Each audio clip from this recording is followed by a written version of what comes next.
करुणामयं नमामि भगवत्पादं शङ्करं लोकशङ्करं शङ्करं शङ्कराचार्यं केशवं बादरायणं सूत्रभाष्यकृतौ वन्दे भगवन्तो पुनः पुनः श्रीमच्छङ्करभगवत्पूज्यपाद सद्गुरुभ्यो नमः वन्देदं सच्चिदानन्दं यतिवर्यं महामतिं वेदवेदान्तसारज्ञं सद्गुरुं प्रणतोऽस्म्यहम् तदाहं सम्प्रदायज्ञं संयमीन्द्रं सदाशयं सद्गुरुं सच्चिदानन्दं सदाचार्यं समाश्रये श्री सच्चिदानन्देन्द्र सरस्वती महासद्गुरुभ्यो नमः अतीभगवो ब्रह्म यया स्वप्नं भयं शोकं यया स्वप्नं भयं शोकं विषादं मदमेव च न विमुञ्चति दुर्मेधाः विमुञ्चति दुर्मेधाः धृतिः सा तामसी मता यया स्वप्नं भयं शोकं विषादं मदमेव च अविमुञ्चति दुर्मेधा धृतिः सा तामसी मता धृतिः सा पार्ಥ ತಾಮಸಿ धृतिः सा ತಾಮಸಿ ಮತ ಇರುವ ಹಾಗೆ ಹೇಳಬೇಕು. ಈಗ ಧರ್ಮಾರ್ಥ ಕಾಮಗಳ ಕೆಲಸ ಮಾಡುವಾಗ ಮನುಷ್ಯ ದೇಹೇಂದ್ರಿಯಗಳನ್ನು ಚೆನ್ನಾಗಿ ಎತ್ತಿ ಹಿಡ್ಕೋಬೇಕು. ಕರ್ತವ್ಯ ಕರ್ಮದಲ್ಲಾಗಲಿ, ಸಂಪಾದನೆ ಕೆಲಸದಲ್ಲಾಗಲಿ, ಅಥವಾ ಕಾಮದ ಕರ್ಮಗಳಾಗಲಿ, ಯಾವುದೇ ಆಗಲಿ ದೇಹೇಂದ್ರಿಯಗಳನ್ನು ಪಟುವಾಗಿ ಇಟ್ಕೊಂಡು ನಿರಂತರ ಇಟ್ಕೊಂಡ್ರೆ ಸಾತ್ವಿಕ ಧೃತಿ. ಪ್ರಸಂಗ ಮಾತ್ರದಲ್ಲಿ ಇಟ್ಕೊಂಡ್ರೆ ಆ ಕ್ಷಣಕ್ಕೆ ಮಾತ್ರ ಅದು ರಾಜಸ ಅಂದ್ರು. ಇನ್ನು ತಾಮಸ ಧೃತಿ, ದೇಹೇಂದ್ರಿಯಗಳನ್ನ ಧಾರಣೆ ಮಾಡೋದು ಅಂದ್ರೆ ಧೃತಿ ಅಲ್ಲ, ಇದು ಬೇರೆ ಕಡೆ ಅಡ್ಡದಾರಿ ಹೋಗೋದು. ಚೆನ್ನಾಗಿ ಹೇಳ್ತಾರೆ, ಸ್ವಪ್ನ ಅಂದ್ರೆ ನಿದ್ದೆ. ಸ್ವಪ್ನ ಅಂದ್ರೆ ಕನಸಲ್ಲ, ಸ್ವಪ್ನ ಅಂದ್ರೇನೋ ನಿದ್ದೆನೆ ಹಿಡ್ಕೊಳತ್ತೆ. ಯಾವಾಗ ಹೋದ್ರು ನಿದ್ದೆ ಹೋಗುತ್ತೆ ಮನಸ್ಸು. ದೇಹೇಂದ್ರಿಯಗಳಲ್ಲಿ ನಿದ್ದೆನೆ ಆವರಿಸ್ಕೊಂಡಿದೆ. ಇಲ್ಲೇ ಹೋದ್ರು ನಿದ್ದೆನೆ ಕೂಡ ಗಾಬರಿ, ಏನ್ ನೋಡಿದ್ರು ಗಾಬರಿ, ಭಯ. ಆ ಗಾಬರಿ, ಭಯ, ನಿದ್ದೆ. ಇಲ್ಲದೆ ಹೋದ್ರೆ ಚಿತ್ತಾವಸಾರ, ಜೋಗರ್ಸೋದು ಅಂತ ಅಳ್ತಾ ಇರೋದು. ಮುಖದಲ್ಲಿ ಯಾವಾಗ್ಲೂ ನೋವು, ಮುಖ ನೋಡಿದ್ರೆ ನೋವು. ಆ ನೋಡಿದ ಮುಖ ನೋವಿನ ಮುಖ ನೋಡಿದ್ರೆ ನಮಗೂ ನೋವು ಬರುತ್ತೆ. ನಗನಗ್ತಾ ಇರ್ಬೇಕು ಮುಖ, ಅದಿಲ್ಲ, ಯಾವಾಗ್ಲೂ ಮುಖ, ಅಳುಮೋರೆ. ಇನ್ನು ವಿಷಾದ, ಚಿತ್ತಾವಸಾದ. ವಿಷಾದ ಅಂದ್ರೆ ಅರ್ಜುನ ವಿಷಾದ ಯೋಗ ಆಗತ್ತಲ್ಲ, ಮನಸ್ಸಲ್ಲಿ ಒಂಥರ ಕುಸಿಯೋದು. ಇನ್ನು ಅಹಂಕಾರ, ಮದ, ಇದಿಷ್ಟನ್ನು ಬಿಡೋದಿಲ್ಲ ಅಂದ್ರು. ಅಂದ್ರೆ ದೇಹದಿಂದ ಹೋಗೋಕ್ ಬಿಡೋಲ್ಲ, ದೇಹದಲ್ಲಿ ಇಷ್ಟು ಇರೋ ಹಾಗೆ ಕಾಪಾಡ್ತಾನಲ್ಲ. ಈ ಧೃತಿಗೆ ತಾಮಸಿ ಧೃತಿ ಅಂತ ಹೆಸರು ಅಂತ ಹೇಳಿ ಧೃತಿಯನ್ನ ತಾಮಸಿಯಾಗಿ ವರ್ಣನೆ ಮಾಡಿದ್ದಾರೆ. ಭಾಷ್ಯ ಓದೋಣ. ಯಯಾ ಧೃತ್ಯ, ಯಯ ಅನ್ನೋದು ಧೃತಿ ಶಬ್ದ ಸ್ತ್ರೀಲಿಂಗವಾದ್ರಿಂದ ಯಯಾ ಶುರು ಮಾಡಿದ್ದಾರೆ. ಧೃತಿ ಶಬ್ದ ಯಾವ ಲಿಂಗ? ಧೃತ್ಯ. ಸ್ವಪ್ನಂ ನಿದ್ರಾಂ, ಸ್ವಪ್ನಂ ಅರ್ಥ ನಿದ್ರಾಂ. ಭಯಂ ತ್ರಾಸಂ, ಶೋಕಂ ವಿಷಾದಂ ವಿಷಣ್ಣತಾಂ. ಮದಂ ವಿಷಯ ಸೇವಾಂ ಆತ್ಮನಃ ಬಹುಮನ್ಯಮಾನಃ ಮತ್ತೈವ. ಮದಮೇವ ಚ ಮನಸಿ ನಿತ್ಯಮೇವ ಕರ್ತವ್ಯ ರೂಪತೆಯ ಕುರ್ವನ್. ಅಲ್ಲಿವರೆಗೆ ಹೇಳೋಣ. ಯಾವ ಧೃತಿಯಲ್ಲಿ ನಿದ್ದೆ ಬಿಡೋಲ್ಲ, ಯಾವಾಗಾದ್ರೂ ನಿದ್ದೆ ಹೋಗ್ಬೇಕು. ಬೇಜಾರು ನಿದ್ದೆ ಮಾಡು, ಮತ್ತೆ ನಿದ್ದೆ ಮಾಡು, ಮತ್ತೆ ನಿದ್ದೆ ಮಾಡು. ಆ ನಿದ್ದೆ ಅನ್ನೋದು ದೇಹೇಂದ್ರಿಯಗಳಲ್ಲಿ ಯಾವಾಗಲೂ ಇದೆ. ಆ ರೀತಿ ನಿದ್ದೆಯನ್ನೇ ಹಿಡ್ಕೊಂಡಂತ ಧೃತಿಗೆ ತಾಮಸಿ ಅಂತ ಹೆಸರು. ಆಮೇಲೆ ಗಾಬರಿ, ನಿದ್ದೆಯನ್ನು ಎದ್ದು ಕೂಡಲೇ ಎಲ್ಲೆಲ್ಲೂ ಹೆದರೋದು, ಎಲ್ಲೆಲ್ಲೂ ಗಾಬರಿ, ಎಲ್ಲೆಲ್ಲೂ ಭಯ. ಭಯ, ಪ್ರಪಂಚವೆಲ್ಲ ಭಯಭಯ ಕಾಣುತ್ತೆ. ಪ್ರತಿಯೊಂದು ಭಯ. ಬಸ್ ಓಡಾಡ್ತಾ ಇದ್ರು ಭಯ, ಇದು ಓಡಾಡ್ತಾ ಇದ್ರು ಭಯ, ಆಕ್ಸಿಡೆಂಟ್ ಆಗ್ಬಿಡುತ್ತೆ ಭಯ. ಭಯವೇ ಪ್ರಪಂಚ ಪೂರ್ತಿ ಅಲ್ಲ. ಯಾವುದು ಆನಂದ ಸ್ವರೂಪವೋ ಪ್ರಪಂಚ, ಪರಮಾತ್ಮ ನೋಡಿದ ಆನಂದ. ಇವು ಯಾವಾಗ್ಲೂ ಭಯದಲ್ಲೇ ಇರ್ತಾರೆ. ಇನ್ನು ಶೋಕ, ಶೋಕ ಅಂದ್ರೆ ದುಃಖ. ಯಾವಾಗ್ಲೂ ಮನಸ್ಸಲ್ಲಿ ಕೊರಗೋದು, ನ್ಯಾಯವಾಗಿ ಕಳ್ಕೊಂಡದ್ದೇ ಯೋಚನೆ ಮಾಡೋದು, ನಷ್ಟವನ್ನೇ ಯೋಚನೆ ಮಾಡೋದು, ದುಃಖವನ್ನೇ ಯೋಚನೆ ಮಾಡೋದು ಶೋಕ. ವಿಷಾದ, ವಿಷಣ್ಣತ, ಏನು ತೋಚದೆ ಕುಸ್ತಿರೋದು, ನಂಗೇನು ಗೊತ್ತಾಗಲ್ಲ. ನಚೈತದ್ ವಿದ್ಮಃ ಕತರನ್ನೋ ಗರಿಯೋ ಯದ್ವಾ ಜಯೇಮ ಯದಿವಾ ನೋ ಜಯ ಹೇಳಿದ್ನಲ್ಲ, ಏನು ಗೊತ್ತಾಗಲ್ಲ. ಯಾವ್ದು ಸರಿ ಯಾವ್ದು ತಪ್ಪು ಗೊತ್ತಾಗಲ್ಲ. ಹಾಗೆ ಕುಸಿತ ಮನಸ್ಸಿನಲ್ಲಿ. ಇನ್ನು ಮದ ಅನ್ನೋದಕ್ಕೆ ಬಹಳ ಬರ್ದಿದ್ದಾರೆ. ವಿಷಯ ಸೇವೆಯನ್ನೇ ತನಗೆ ಬಹಳ ಅಂತ ಅಂದ್ರೆ ಮಜಾ ಮಾಡೋದೇ ಮದ. ಮಜಾ ಮಾಡ್ಬೇಕು, ಯಾವಾಗ ಚೆನ್ನಾಗಿ ತಿನ್ಬೇಕು, ಚೆನ್ನಾಗಿ ಮಜಾ ಮಾಡ್ಬೇಕು. ವಿಷಯ ಸೇವೆಯೇ ತನಗೆ ಬಹಳ ಹೆಚ್ಚು ಅಂತ ಹೇಳಿ ಮದವನ್ನ ಮನಸ್ಸಿನಲ್ಲಿ ಮಾಡ್ಕೊಳ್ಳೋದಿದೆಯಲ್ಲ, ಮನಸ್ಸು ನಿತ್ಯಮೇವ ಕರ್ತವ್ಯ ರೂಪದ ಯಾಕೊರುವನ್. ಮನುಷ್ಯ ಕರ್ತವ್ಯ ಏನು ಅಂದ್ರೆ ವಿಷಯ ಭೋಗಗಳನ್ನು ಮಾಡೋದೇ ಕರ್ತವ್ಯ. ಚೆನ್ನಾಗಿ ಭೋಗ ಅನುಭವಿಸ್ಬೇಕು ಅಂತ ಮಾಡ್ಕೊಂಡ್ರೆ ಇಷ್ಟು ಗುಣಗಳು ದೇಹದಲ್ಲಿದ್ರೆ ಆ ದೇಹದಲ್ಲಿ ಅದನ್ನು ಕಾಪಾಡ್ತಾ ಬಿಡಕ್ ಇಷ್ಟ ಇಲ್ಲ, ಯಾರು ಏನು ಹೇಳಿದ್ರು ಬಿಡೋಲ್ಲ. ಆ ಧೃತಿಗೆ ತಾಮಸಿ ಧೃತಿ ಹೆಸರು. ನ ವಿಮುಂಚತಿ ಧಾರಯತ್ಯೇವ ದುರ್ಮೇಧಾಃ ಕುತ್ಸಿತ ಮೇಧಾಃ ಪುರುಷೋ ಯಃ ತಸ್ಯ ಧೃತಿಃ ಯಾ ಸಾ ತಾಮಸಿ ಮತ. ಇಂಥ ಗುಣಗಳು ದೇಹದಲ್ಲಿದ್ದು ಆ ದೇಹವನ್ನು ಹಾಗೆ ಬಿಡದ ಹಾಗೆ ಅದನ್ನೇ ಕಾಪಾಡಬೇಕು ಅಂತ ಯಾವ ಧೃತಿ ಇದೆಯೋ ಧಾರಯತ್ಯೇವಾದ್ರು ದುರ್ಮೇಧ. ವಿಗ್ರಹವಾಕ್ಯ ಹೇಳ. ಆಮೇಲೆ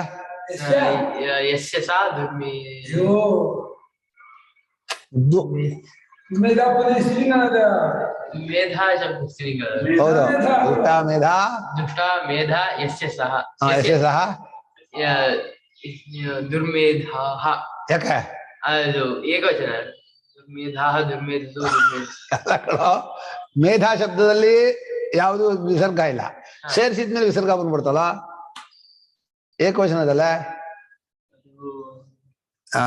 ಸುಪ್ರಜಾ ಪ್ರಜೆಯ ಭೂಯಾದ ಹೇಳಿದಾಗ ನಿತ್ಯಂ ಅಸಿಚ್ ಪ್ರಜಾ ಮೇಧಯೋ ನಿತ್ಯಂ ಅಸಿಚ್ ಪ್ರಜಾ ಮೇಧಯೋ ಅಸಿಚ್ ಪ್ರತ್ಯಯ ಅಸಿಚ್ ಸುಪ್ರಜಾ ಇದ್ದ ಹಾಗೆ ನಿತ್ಯಮಸಿ ಕುತ್ಸಿತ ಮೇಧ ಕೆಟ್ಟ ಪ್ರಜ್ಞೆ ಅಂತ. ಇಲ್ಲಿ ಮೇಧ ಅಂದ್ರೆ ನೆನಪಿನ ಶಕ್ತಿಗೆ ಮೇಧ ಅಂತ ಹೇಳ್ತೀವಿ, ಆದ್ರೆ ಇಲ್ಲಿ ಪ್ರಜ್ಞೆಗೆ ಹೇಳ್ತಾ ಇದ್ದಾನೆ ಭಗವಂತ.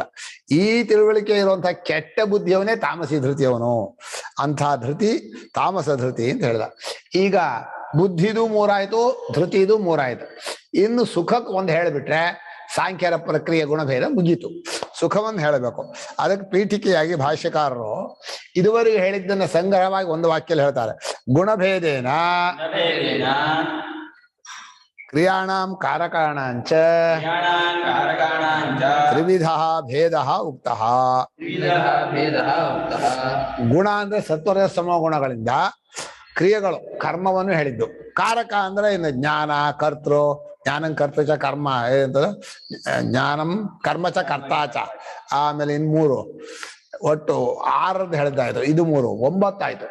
ಇವು ಮೂರ್ ಹೇಳಿದ್ರಿಂದ ಒಟ್ಟು ಇಲ್ಲಿ ಹೇಳಿದ್ದೇನು ಅಂದ್ರೆ ಕರ್ಮವೂ 3 ಥರ, ಕಾರಕಗಳು 3 ಥರ, ಎಲ್ಲವೂ 3 ತರಹ ಅಂತ ಹೇಳಿ ಪ್ರತಿಯೊಂದನ್ನು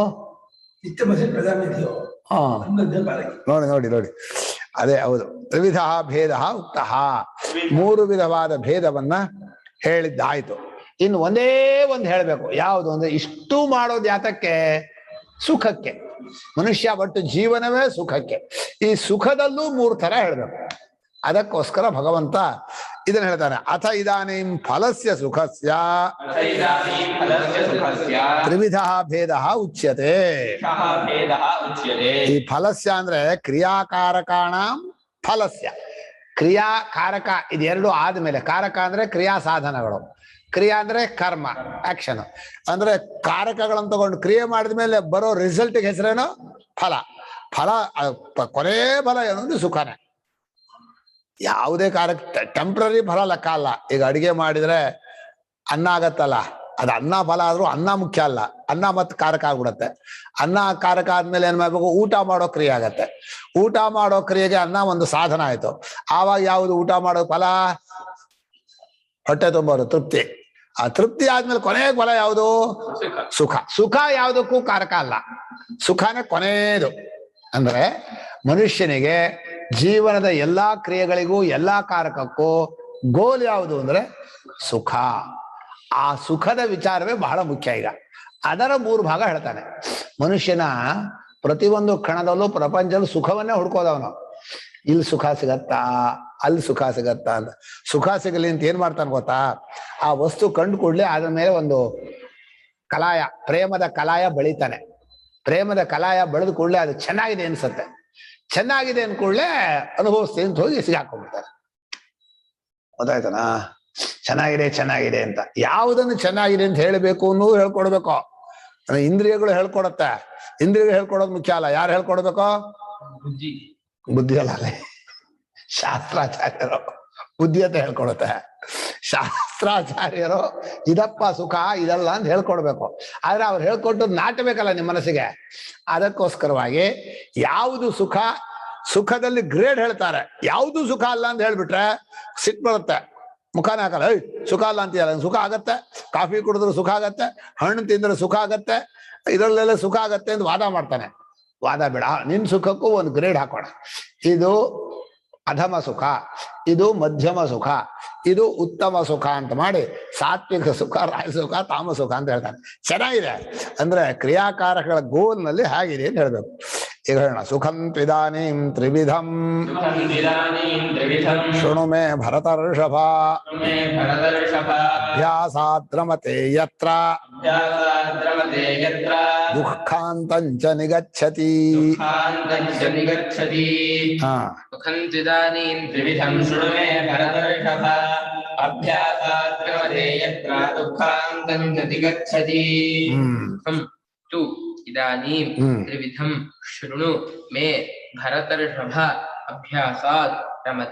ಯತ್ರ ದುಃಖಾಂತಂ ಚ ನಿಗಚ್ಚತಿ.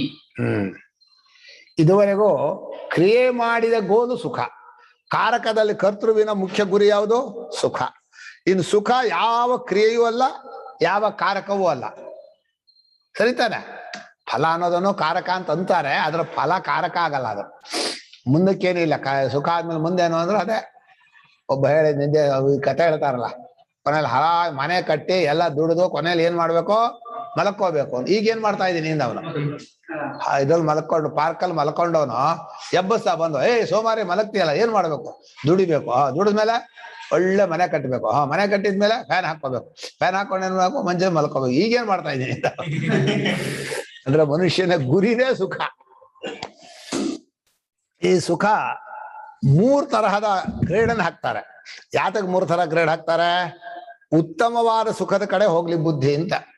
ಸುಖವನ್ನು ಹುಡ್ಕೊಂಡು ಹೋಗ್ತಿರಲ್ಲ, ಉತ್ತಮ ಸುಖವಾಗಿ ಉತ್ತಮ ಸುಖವನ್ನು ಬಯಸ್ಬೇಕು ನೀವು ಅಂತ.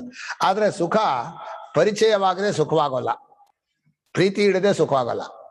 ಇದು 2 ಕಂಡೀಷನು. ನಿಮ್ಗೆ ಗೊತ್ತಿಲ್ಲದೆ ಇರೋ ವಿಷಯದಲ್ಲೂ ಸುಖ ಆಗಲ್ಲ, ನಿಮ್ಗೆ ಅಲ್ಲಿ ಪ್ರೇಮ ಬರದೆ ಹೋದ್ರೂ ಸುಖ ಆಗಲ್ಲ. 2 ಗ್ಯಾರಂಟಿ ಇರಬೇಕು. ಆದ್ರೆ ಅದು ಕೆಲವು ಸಲ ಏನಾಗತ್ತೆ ಅಂದ್ರೆ, ಇವನೇ ಕಲ್ಪನೆಯಲ್ಲಿ ಚೆನ್ನಾಗಿದೆ ಚೆನ್ನಾಗಿದೆ ಚೆನ್ನಾಗಿದೆ ಅಂತ ಹೇಳಿ ಮೊದಲು ಸಿಹಿ ಕಾಫಿ ಚೆನ್ನಾಗಿರ್ತಿತ್ತು, ಕಹಿ ಕಾಫಿ ಚೆನ್ನಾಗತ್ತೆ. ಯಾಕೆಂದ್ರೆ ಅಭ್ಯಾಸ. ಕಹಿ ಕಾಫಿ ಚೆನ್ನಾಗಿದೆ, ಕಹಿ ಕಾಫಿ ಚೆನ್ನಾಗಿದೆ, ಕಹಿ ಕೊಡ್ರಿ ಚೆನ್ನಾಗಿದೆ. ಈಗ ನನಗೆ ಉಪ್ಪಿಲ್ದೆ ಹೋದ್ರೆ ಚೆನ್ನಾಗಿರುತ್ತೆ, ಉಪ್ಪು ಹಾಕಿದ್ರೆ ಅಯ್ಯೋ ಅನ್ಸತ್ತೆ. ಉಪ್ಪು ಬೇಡ ಬೇಡ ಬೇಡ ಅಂದ್ಬಿಟ್ಟು ಅಭ್ಯಾಸದಿಂದ ಬಿಟ್ಟಿರೋದು. ಮನುಷ್ಯನಿಗೆ ಅಭ್ಯಾಸವು ಕಲ್ಪನೆಯು ವ್ಯಾವಹಾರಿಕ ಸುಖದಲ್ಲಿ ಬೇಕು. ಚೆನ್ನಾಗಿದೆ ಚೆನ್ನಾಗಿದೆ ಚೆನ್ನಾಗಿದೆ ಅಂತ ಅಂದ್ಕೋ, ಆಮೇಲೆ ಚೆನ್ನಾಗಿರುತ್ತೆ ಅಂತ. ಈಗ ಅಭ್ಯಾಸದಿಂದಲೂ ಅಲ್ಲಿ ಮುಳುಗಿರ್ತಾರೆ. ಆದ್ರೆ ಭಗವಂತ ಇನ್ನೊಂದು ಮಾತು ಹೇಳ್ತಾನೆ, ಈ ಲೋಕದ ಸುಖದಲ್ಲಿ ದುಃಖ ಅಂತ ಅಂದ್ರೆ ದುಃಖವನ್ನು ಕಳ್ಕೊಳ್ಳೋದೇ ಸುಖ, ಸುಖ ಪಡ್ಕೊಳ್ಳೋದೇನಿಲ್ಲ ಅಂದ್ರು. ಹಾಗಂದ್ರೆ ಏನು ಅಂದ್ರೆ, ಪ್ರತೀಕಾರಂ ವ್ಯಾಧೇಹೇ, ಚೆನ್ನಾಗಿ ಬಾಯಾರಿಕೆ ಆಗ್ಬೇಕು. 1 ಲೋಟ ನೀರ್ ಕುಡಿದ್ರೆ ಏನ್ ಆನಂದ! ಬಾ ಬಾ ಬಾ ಬಾ. ಈಗ ನೀರ್ ಆನಂದವೋ ಬಾಯಾರಿಕೆ ಆನಂದವಾ?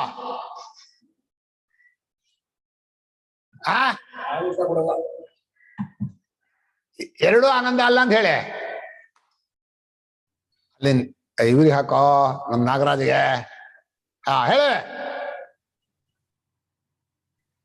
ನೀರೇ ಆನಂದ, ನೀರ್ ಆನಂದ ತಾನೆ. ಒಂದ್ ತಪ್ಪಿಗೆ ಬಕೆಟ್ ನೀರ್ ಕುಡಿದು ಬಿಡ್ರಿ, ಚೆನ್ನಾಗಿ ಆನಂದ ಜಾಸ್ತಿ ಆಗುತ್ತೆ. ಬಾಯಾರಿಕೆ ಆದಾಗ ಅದು ಕಂಡೀಷನ್ ಇದೆ. ಬಾಯಾರಿಕೆನ ಇಟ್ಕೊಳ್ರಿ, ಬಿಡ್ಬೇಡ್ರಿ. ಎಲ್ಲ ಗುರುಗಳೇ ಕಂಡೀಷನ್ ಇದೆ. ಬಾಯಾರಿಕೆ ಆದಾಗ ನೀರ್ ಆನಂದ, ಬಾಯಾರಿಕೆ ಹೋಗೋದು ಆನಂದ ಅನ್ನೆ. ಹೋಗೋದು ಆನಂದ. ನೀರ್ ಯಾಕೆ ಆನಂದ? ಅಲ್ಲ, ನೀರ್ ಕುಡ್ದಾಗ ಹೋಗುತ್ತೆ, ಪಾನಕ ಕುಡ್ದಾಗ ಹೋಗಲ್ಲ, ಉಪ್ಪು ನೀರ್ ಕುಡ್ದಾಗ ಹೋಗಲ್ಲ. ಇದಕ್ಕೆ ದುಃಖದ ಶಮನವೇ ಆನಂದವಾಗಿ ಆಭಾಸವಾಗತ್ತೆ ಅಷ್ಟೇ. ದುಃಖ ಹೋಗ್ಬೇಕು, ಅದಕ್ಕೆ ಯಾವ್ದೋ ನಿಮ್ಮ ಉಪಾಯ ಏನಾದ್ರೂ ಆಗ್ಲಿ, ಕಳ್ಕೊಳ್ಳಿ. ದುಃಖ ಅಂತ ನೀವು ಆನಂದವನ್ನ ಹೊರಗಡೆಯಿಂದ ಪಡ್ಕೋಬೇಕಾಗಿಲ್ಲ, ನಿಮ್ ಸ್ವರೂಪದಲ್ಲಿ ಇದೆ. ಅದು ದುಃಖ ಬಂದಾಗ ಮರೆಯಾಗ್ಬಿಡತ್ತೆ. ನಿಮ್ ಮನಸ್ಸಲ್ಲಿ ಚಾಂಚಲ್ಯ ಬರುತ್ತಲ್ಲ, ದುಃಖ ಬಂದಾಗ ಕ್ಷೋಭೆ, ಅಯ್ಯೋ ಕಷ್ಟ ಅಂತ, ಅದು ಹೋದ್ರೆ ಆನಂದ ಒಳಗಿಂದ ತಾನಾಗಿ ತೋರುತ್ತೆ. ನಾವು ಮಾಡೋ ಪ್ರಯತ್ನ ಬರೀ ದುಃಖಕ್ಕೆ ಪ್ರತೀಕಾರ, ದುಃಖಕ್ಕೆ ಕಷ್ಟಕ್ಕೆ ಪ್ರತೀಕಾರ. ಎರಡೂ ಬಂದು ಹೋಗಿ ಮಾಡಲ್ಲ, ಒಂದೇ ಬಂದು ಹೋಗಿ ಮಾಡೋದು. ಯಾವ್ದು? ಸುಖವ ದುಃಖವ?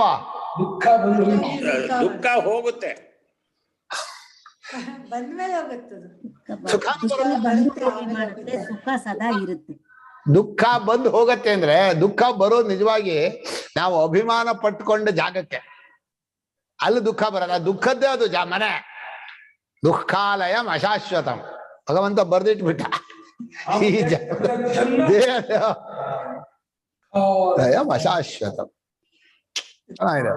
ಹೀಗೆ ದುಃಖವನ್ನು ಕಳ್ಕೊಳ್ಳೋದ್ರಿಂದ ಆನಂದವನ್ನು ಪಡ್ಕೊಳ್ತಾನೆ ಅಂತ ಒಂದು ಸ್ಟೇಟ್ಮೆಂಟ್ ಕೊಟ್ಟಿದ್ದಾನೆ. ತುಂಬಾ ಒಳ್ಳೆ ವಿಚಾರ ಇದು.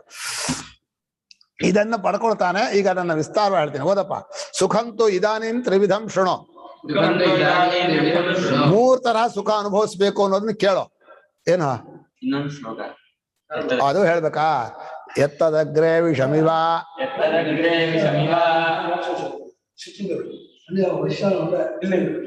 ವಶಿಲತನ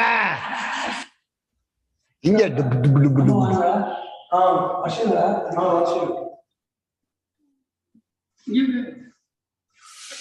ಹಾ ಸದ್ಯ ಹೇಳಪ್ಪ. ಎತ್ತದಗ್ರೇ ವಿಷಮಿವ ಪರಿಣಾಮೇ ಮೃತೋಪಮಂ ತತ್ಸುಖಂ ಸಾತ್ವಿಕಂ ಪ್ರೋಕ್ತಂ ಆತ್ಮಬುದ್ಧಿ ಪ್ರಸಾದಜಂ.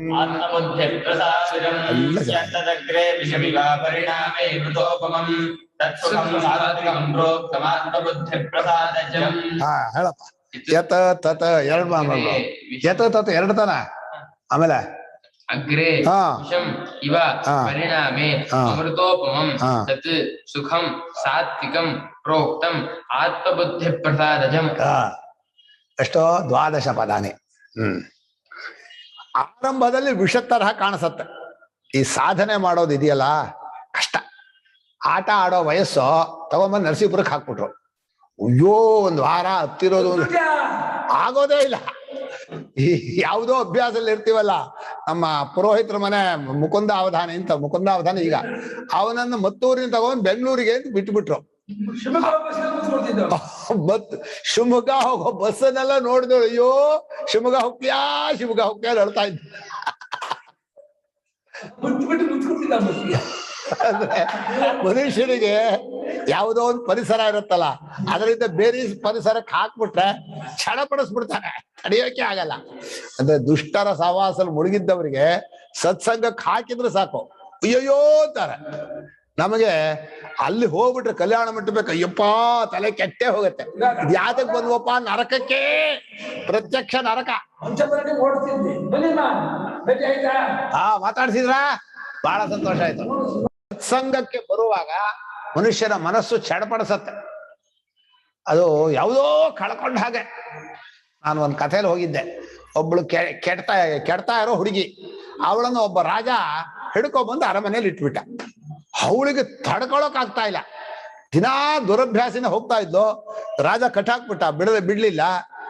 ಆಮೇಲೆ ಒಂದ್ ಸ್ವಲ್ಪ ದಿವಸ ಆದ್ಮೇಲೆ ನಿಜವಾದ ಜೀವನ ಕೊಟ್ಟ ಈ ರಾಜ, ಇವನೇ ನನ್ನ ಸ್ವಾಮಿ, ಇವನೇ ಸರ್ವಸ್ವ, ಇವನೇ ಎಲ್ಲ ಅಂತ ಮಾಡ್ಕೊಂಡು. ಅಂದ್ರೆ ಮನುಷ್ಯನಿಗೆ ಸತ್ಸಾಧನಕ್ಕೆ ಹೊರಟಾಗ ಆರಂಭದಲ್ಲಿ ಸ್ವಲ್ಪ ಮನಸ್ಸಿಗೆ ಒಗ್ಗಲ್ಲ. ಇದು ಯಾಗ್ರಿ ವೇದಾಂತ ವಿಚಾರ ಪ್ರಯೋಜನ ಇಲ್ಲ ಅಂತ. ನಾವು ವೇದಾಂತ ವಿಚಾರ ಬಿಟ್ರೆ ಬಾಕಿ ಅದು ಏನಿದೆ ಅದ್ರಲ್ಲಿ ಸ್ವಾರಸ್ಯ? ಎಂತ ಇದಿಲ್ಲ. ಕಟ್ಟಾಪಟ ಕಟ್ಟೆ ಹರಟೆಯಲ್ಲಿ ಏನಾದ್ರು ಇದೆಯಾ? ಏನಿಲ್ಲ. ಏನ್ ಅಡಿಗೆ ರೀ? ಗೊಜ್ಜು ಮಾಡಿದ್ರಾ? ಹಾಗಲಕಾಯಿ ಎಂತ ಮಾಡಿದ್ರು? ಎಷ್ಟು ತಿಂದ? ಅಲ್ಲಿ ಏನಿದೆ ಸ್ವಾರಸ್ಯ? ಬರೀ ಅದೇ ಮಾತು. ನಮ್ಮೂರಲ್ಲೂ ಅಷ್ಟೇ, ಎಲ್ಲ ಊರಲ್ಲೂ ಅಷ್ಟೇ. ಇವತ್ತೇನ್ ಮಾಡಿಗೆ, ನಾಳೆ ಏನ್ ಅಡಿಗೆ, ಅಲ್ಲೇನಾಯ್ತು, ಇಲ್ಲೇ ಎಲ್ಲ ಅದೇ. ಎಷ್ಟು ಸುಮ್ಮನೆ ಆಯುಷ್ಯ ಹಾಳು. ಸತ್ಸಂಗಕ್ಕೆ ಸೇರುವಾಗ ಆರಂಭದಲ್ಲಿ ಮನಸ್ಸು ಒದ್ದಾಡತ್ತಲ್ಲ, ಅದನ್ನು ವಿಷಮಿವ ಅಂದ. ಆದ್ರೆ ಪರಿಣಾಮದಲ್ಲಿ ಸೇರಿ ಬಿಟ್ಟ ಮೇಲೆ ಅಮೃತ. ದೇವಲೋಕದ ಅಮೃತವೂ ಬೇಡ ನಮಗೆ, ಅಂಥ ಅಮೃತ ಅದು. ಆ ಸುಖ ಸಾತ್ವಿಕ ಸುಖ, ಆತ್ಮಬುದ್ಧಿ ಪ್ರಸಾದಜಂ. ತನ್ನ ಬುದ್ಧಿ ದಿನದಿಂದ ದಿನಕ್ಕೆ ತಿಳಿಯಾಗ್ತಾ ಒಳ್ಳೆ ಶಾಂತಿ ಸಮೃದ್ಧಂ ಅಮೃತಂ, ಶಾಂತವಾದ ಅಮೃತವಾದ ಆನಂದವನ್ನು ಅನುಭವಿಸ್ತಾ ಇರ್ತಾನೆ. ಲಾಸೇ ಇಲ್ಲ ಅವನಿಗೆ. ಬಾಕಿ ಇದೆಲ್ಲ ಟೆಂಪ್ರರಿ, ಇದು ಪರ್ಮನೆಂಟ್. ಯಾವಾಗ್ಲೂ ಆನಂದದಲ್ಲಿ ಇರ್ತಾನೆ, ಯಾವಾಗ್ಲೂ ನಗ್ನಗ್ತಾ ಇರ್ತಾನೆ. ಕೃಷ್ಣ ಜೀವನದಲ್ಲಿ ಹತ್ತದ್ದೇ ಇಲ್ಲ. ಯಾಕಂದ್ರೆ ಆತ್ಮಬುದ್ಧಿ ಅತ್ಲೇ ಆತ್ಮಜ್ಞಾನದ ಆನಂದವೂ ಇದೆ, ಆತ್ಮಜ್ಞಾನಕ್ಕೆ ಹೋಗುವ ದಾರಿಯ ಆನಂದವೂ ಅದೇ. ಮುಟ್ಟಿದ ಮೇಲೆ ಅಂತ ಹೇಳ್ತಾ ಇಲ್ಲ, ನೀವು ಸಾಧನದಲ್ಲೂ ಆನಂದ ಕಾಣುತ್ತೆ. ಹೀಗೆ ಪರಮಾತ್ಮನ ಸಾನ್ನಿಧ್ಯ ಸತ್ಸಂಗ ಇದೆಯಲ್ಲ ಬೆಸ್ಟ್ ಅಪ್ಪ. ನಾವು ನಮ್ಮ ಹಿಂದಿನವರು ಒಂದು ಚೌಕಟ್ಟು ಹಾಕಿದ್ರು, ಏನೇ ಸಂತೋಷ ಪಡೋದಾದ್ರೂ ಪರಮಾತ್ಮನ ಸಂಬಂಧವಿಲ್ಲದೆ ಸಂತೋಷ ಪಡಬಾರದು ಅಂತ. ನೀವು ತಿನ್ಬೇಕಾ, ದೇವ್ರ ನೈವೇದ್ಯ ಮಾಡ್ರಿ, ಅಭಿಷೇಕ ಮಾಡ್ರಿ, ಭಜನೆ ಮಾಡ್ರಿ, ಆಮೇಲೆ ತಿನ್ರಿ. ತಿನ್ನೋದೇ ಒಂದು ಆನಂದ ಅಂತ ಹೇಳಿ ತನಗೋಸ್ಕರ ಏನ್ ಸಿಹಿ ತಿಂಡಿ ಜಿಲೇಬಿ ಮಾಡ್ಕೊಂಡು ತಿನ್ಬಾರ್ದು ಅಂತ. ಹೀಗೆ ಪ್ರತಿಯೊಂದು ನಮ್ಮ ಸಂಸ್ಕೃತಿಯ ಬಿಂದುಗಳಲ್ಲಿ ಪರಮಾತ್ಮನೋ ಸತ್ಸಂಗವು ಉದ್ದಕ್ಕೂ ಇದೆ. ಅದನ್ನ ನೋಡೋಲ್ಲ, ಕಳ್ಕೊಂಡ ಮೇಲೆ ಅಯ್ಯೋ ಹೋಗ್ಬಿಡ್ತಲ್ಲ ಅಂತಾರೆ. ನಾವಾಗೇ ಬಿಟ್ಟದ್ದು, ಬರೀ ದುಡ್ಡಿನ ಹಿಂದೆ ಭೋಗದ ಹಿಂದೆ ಹೋಗಿ ಎಲ್ಲ ಕಳ್ಕೊಂಡು, ಎಲ್ಲ ಸುಖ ಕೊಡುತ್ತೆ ಅಂತ ಕೈಕಾಲು ಕಟ್ ಹಾಕೊಂಡಿದೀವಿ. ಚೆನ್ನಾಗಿದೆ ಅನ್ನೋದು ಏನ್ ಚೆನ್ನಾಗಿದೆ? ಕೈಕಾಲು ಕಟ್ ಹಾಕ್ತಿದ್ರೆ ಚೆನ್ನಾಗಿರುತ್ತಾ? ಏನೂ ಇಲ್ಲ, ಪ್ರಯೋಜನ ಇಲ್ಲ. ಹೀಗೆ ಆತ್ಮಬುದ್ಧಿ ಪ್ರಸಾದಜಂ, ತನ್ನ ಬುದ್ಧಿ ಪ್ರಸಾದವಾಗೋದ್ರಿಂದ ಬರೋ ಸುಖ ಇದೆಯಲ್ಲ, ಅದು ಶಾಶ್ವತ ಸುಖ ಅಂತ ಭಗವಂತ ಹೇಳ್ದ. ಈಗ ಅದನ್ನ ವಿವರಣೆ ಭಾಷ್ಯದಲ್ಲಿ ನೋಡೋಣ. ಸುಖಂತು ಇದಾನೀಂ ತ್ರಿವಿಧಂ ಶೃಣೋ. ಈಗ ನಾನು 3 ವಿಧವಾದ ಸುಖವನ್ನು ಹೇಳ್ತೇನೆ, ಕೇಳು ಅಂದ. ಕೇಳು ಅಂತ ಹೇಳುವಾಗ ಇಂಗ್ಲಿಷಲ್ಲೂ ಹೇಳ್ತಾರೆ, ಲಿಸನ್ ಟು ಮೀ ಏನೋ ಹೇಳ್ತಾರಲ್ಲ, ಕೇಳು ಇಲ್ಲಿ ಅಂತ. ಮಧ್ಯೆ ಮಧ್ಯೆ ಯಾಕೆ ಕೇಳು ಅಂತ ಹೇಳ್ತಾರೆ ಅಂದ್ರೆ ವಿಷಯ ಪ್ರಧಾನ ಅಂತ, ತುಂಬಾ ಮುಖ್ಯವಾದ ವಿಚಾರ. ಆಲಯಿಸು ಜನಮೇ ಜಯ ಧರಿತ್ರಿ ಪಾಲ ಅಂತ ಬರುತ್ತೆ ಕನ್ನಡದ. ಹೇಳ್ತಾ ಇದ್ದಾನೆ, ಕೇಳ್ತಾ ಇದ್ದಾನೆ, ಆದ್ರೂ ಮಧ್ಯದಲ್ಲಿ ಕೇಳಪ್ಪ ನಿಮ್ಮ ಮಹಾನುಭಾವ ನಿಮ್ಮವರು ಏನ್ ಹೇಳೋಣ ಅಂತ ಹೇಳಿ ಪಾಂಡವರ ಕಥೆಯನ್ನು ಹೇಳುವಾಗ ಸಮಾಧಾನಂ ಕುರು ಇತ್ಯೇತತ್. ಸಮಾಧಾನನೇನಾ? ಆ ಕಡೆ ಈ ಕಡೆ ನೋಡ್ಬೇಡ, ಇಲ್ಲೇ ಮನಸ್ಸಿಡು ಅಂತ. ಹಿಂಗ್ ಚಂಚಲ ಮಾಡಬೇಡ, ಇಲ್ಲೇ ಮನಸ್ಸಿಡು, ಏಕಾಗ್ರತೆ ಇಡು. ಏಕಾಗ್ರತೆಗೆ ಮುಖ್ಯ. ಆ ಕಡೆ ಈ ಕಡೆ ಹೋದ್ರೆ ವಿಕ್ಷೇಪ, ಒಳಗಡೆ ಹೋದ್ರೆ ನಿದ್ದೆ, ಎರಡೂ ಬೇಡ. ಅದು ಇಲ್ಲೇ ಇರು. ಮೇ ಮಮ ಭರತ ಋಷಭ, ಮೇನ ನನ್ನ ಅಭಿಪ್ರಾಯ, ನನ್ನ ಮಾತು, ನನ್ನಲ್ಲಿ ಮನಸ್ಸನ್ನಿಡು. ಅಭ್ಯಾಸಾತ್ ಪರಿಚಯಾದ್ ಆವೃತ್ತೆ, ರಮತೆ ರತಿಂ ಪ್ರತಿಪದ್ಯತೆ. ಎಲ್ಲಾ ಜಾಗದಲ್ಲೂ ಅಭ್ಯಾಸ, ಆವೃತ್ತಿ, ಆಮೇಲೆ ಪರಿಚಯ, ಜ್ಞಾನ. ಇವತ್ತಿನ ಸ್ವಲ್ಪ ಸ್ಪೆಷಲ್, ಇವತ್ತಿನ ಕಾಪಿನ ಒಂಚೂರು ಸ್ಪೆಷಲ್. ಅದೇ ಕಾಪಿನ ಕುಡ್ದು ಏನೋ ಒಂಚೂರು ಜ್ಞಾನದಲ್ಲಿ ಹೊಸದು ನೋಡೋದು, ಮತ್ತೆ ಅದನ್ನೇ ಮಾಡೋದು. ಅಭ್ಯಾಸವೂ ಜ್ಞಾನವೂ ಅಲ್ಲೇ ಮುಳುಗಿದೆ. ಅದು ದುಷ್ಟ ಸುಖ ಇರಬಹುದು, ಸತ್ಸಂಗ ಸುಖ ಇರಬಹುದು. ಅಯ್ಯಪ್ಪ, ಈ ಸಂಸಾರದ ಸುಖ ಇದೆಯಲ್ಲ, ರಾಮ ವಿಷಾದು. ರಮತೆ ರತಿಂ ಪ್ರತಿಭ, ಅಲ್ಲೇ ಮುಳುಗು ಬಿಡ್ತಾನೆ. ಅದೇ ಸಾಕು. ಉತ್ತರ ಕುಮಾರ ಹೇಳಿದಾಗ, ಬಾರೋ ಯುದ್ಧದಲ್ಲಿ ದೇಹ ಬಿಟ್ರೆ ದೇವಲೋಕದಲ್ಲಿ ಎಲ್ಲ ಸೇವೆ ಮಾಡ್ತಾರೆ ಅಪ್ಸರ ಸ್ತ್ರೀ, ನಮ್ಮ ಮನೆಯಲ್ಲಿ ಇದ್ದ ಹುಡುಗಿರೇ ಸಾಕು. ಗುರುಕುಲಕ್ಕೆ ಹೋಗೋ ಕಷ್ಟ ಪಡೋ ಅಂದ್ರೆ ಬೇಡ, ನಮ್ಮ ಮನೆ ನಮ್ಮ ಅಪ್ಪ ಹೇಳ್ಕೊಟ್ಟದ್ದೇ ಸಾಕು. ಏನು ಹೇಳಿಸ್ಕೊಳಲ್ಲ. ಮನುಷ್ಯನಿಗೆ ತಪ್ಪಿಸ್ಕೊಳ್ಳೋ ಜಾಣತನ ತುಂಬಾ ಇದೆ. ತಪ್ಪಿಸ್ಕೊಂಡು ಹಠ ಹಿಡಿದು ಮನಸ್ಸನಲ್ಲಿ ಇಡಬೇಕು. ಬಹಳ ಚೆನ್ನಾಗಿದೆ. ಯತ್ರ ಯಸ್ಮಿನ್ ಸುಖಾನುಭವೇ ದುಃಖಾಂತಂಚ ದುಃಖಾವಸಾನಂ ದುಃಖೋಪಶಮಂಚ ನಿಗಚ್ಚತಿ ನಿಶ್ಚಯೇನ ಪ್ರಾಪ್ನೋತಿ. ಭಾಷ್ಯಕಾರರು ಯತ್ರ ಅಂತ ಅಲ್ಲೇ ಹೇಳೋದು. ಯತ್ರ ಅಂದ್ರೆ ಯಾವ ಸುಖಾನುಭವದಲ್ಲಿದ್ದಾಗ ಅಂತ.